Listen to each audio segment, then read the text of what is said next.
दिल्ली प्रदेश Congress committee के अध्यक्ष अनिल चौधरी की मौजूदगी में दर्जनों आम आदमी पार्टी के कार्यकर्ताओं ने कांग्रेस का दामन थाम लिया। अनिल चौधरी के दल्लूपुरा स्थित अपने आवासीय कार्यालय में सभी को पटका पहनाकर पार्टी में उनका स्वागत किया। बताया जा रहा है कि कांग्रेस ज्वाइन करने वाले सभी लोग आम आदमी पार्टी से पहले कांग्रेस में थे और सभी डिप्टी सीएम मनीष सिसोदिया के विधानसभा क्षेत्र से है। ऐसे में निगम चुनाव से पहले इनकी घर वापसी से पड़पड़गंज क्षेत्र में आम आदमी पार्टी को झटका लगा है। अनिल कुमार चौधरी ने बताया कि डिप्टी सीएम मनीष सिसोदिया के पड़पड़गंज विधानसभा के 50 से ज्यादा आम आदमी पार्टी के युवा कार्यकर्ताओं ने कांग्रेस में वापसी की है। अनिल चौधरी ने कहा कि आम आदमी पार्टी ने जन लोकपाल और शिक्षा मॉडल के कई बड़े सपने दिखाए थे, जिससे युवा का एक बड़ा वर्ग आम आदमी पार्टी की तरफ आकर्षित हुआ था, लेकिन आम आदमी पार्टी की दिल्ली सरकार ने युवाओं की उम्मीद तोड़ दी है। दिल्ली सरकार और केंद्र सरकार युवाओं को रोजगार देने में नाकामयाब साबित हुई है। दिल्ली में शिक्षा और स्वास्थ्य के क्षेत्र में विकास का ढिंढोरा केजरीवाल की तरफ से पीटा जा रहा है, लेकिन हकीकत यह है कि इन दोनों ही क्षेत्र में आम आदमी पार्टी की सरकार कोई भी बदलाव नहीं कर पाई। उल्टे ही दिल्ली में शिक्षा और स्वास्थ्य का स्तर गिरा है। कोविड-19 महामारी में सरकारें सिर्फ लूटने में लगी है।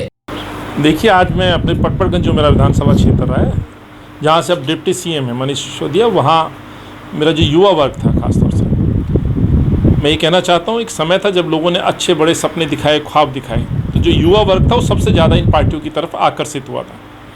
चाहे धर्म के नाम पे बीजेपी के या मोदी की तरफ आकर्षित हुए या अरविंद केजरीवाल के जन लोकपाल और शिक्षा मॉडल और बहुत सारी बातें की गई।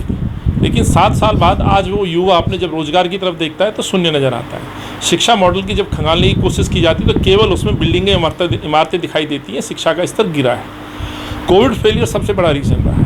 आज इस कोविड काल में जिस तरह से सरकारों ने लूट मचाई हुई है, एंड ख़ासतौर से मैं अपने विधानसभा क्षेत्र की बात करना चाहता हूँ, जहाँ जो भाईचारा एक उदाहरण था दिल्ली के अंदर, उस पर बहुत सारे अलग अलग वर्ग के जो बच्चे हैं उनमें एक रोष है, गुस्सा है इन सरकारों के खिलाफ, और वही गुस्सा दिखाता है कि इतनी तादाद में आज पटपड़गंज विधानसभा क्षेत्र के काफ़ी युवा वर्ग मेरे साथ जुड़े हैं।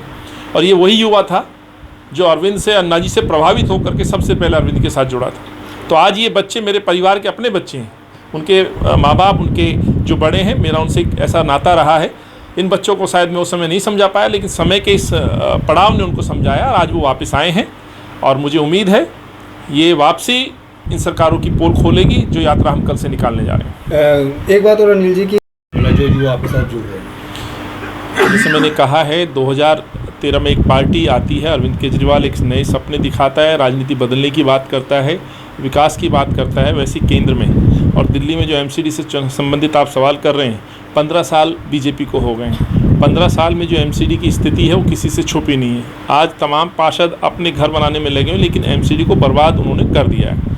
अरविंद से मैं सिर्फ ये कहना चाहता हूँ, 2013 में उनको अधिकार था सवाल पूछने का, अब उनको जवाब देने होंगे जन लोकपाल पे, जवाब देना होगा दिल्ली के प्रदूषण में बनी राजधानी नंबर 1 पे, बेरोजगारी में जो दिल्ली नंबर 1 बनी है उस पर जवाब देना होगा, बेरोजगारी को लेकर के जवाब देना होगा। उत्तराखंड जाते हैं, पंजाब जाते हैं, गोवा जाते हैं, कहते हैं कि 6 महीने में 1 लाख नौकरी देंगे।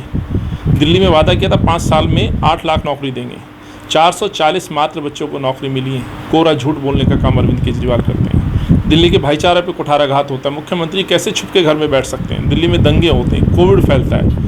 एक अपने नेता को हम चुनते कि विषम परिस्थितियों में आके हमारा नेता हमारा नेतृत्व करेगा, पॉलिसी बनाएगा, हमारी रक्षा के लिए सड़कों पे उतरेगा। ये पहला मुख्यमंत्री देखा है मैंने जो छुप के घर में बैठ जाए। याद होगा शीला जी ने 15 साल अपने जीवन के दिए।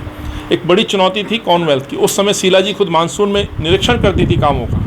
कोई भी चुनौती, ऐसी बीमारियाँ कोई पहली बार नहीं फैली। बीच बीच में याद होगा जब डेंगू ने पैर पसारे थे, दिल्ली की मुख्यमंत्री शीला जी थी। हम उस समय भी सड़कों पे होते थे। तो ऐसा डरपोक मुख्यमंत्री हमने देखा जिसको अपनी जान की सबसे पहले परवाह होती है, ना कि दिल्ली वासियों की।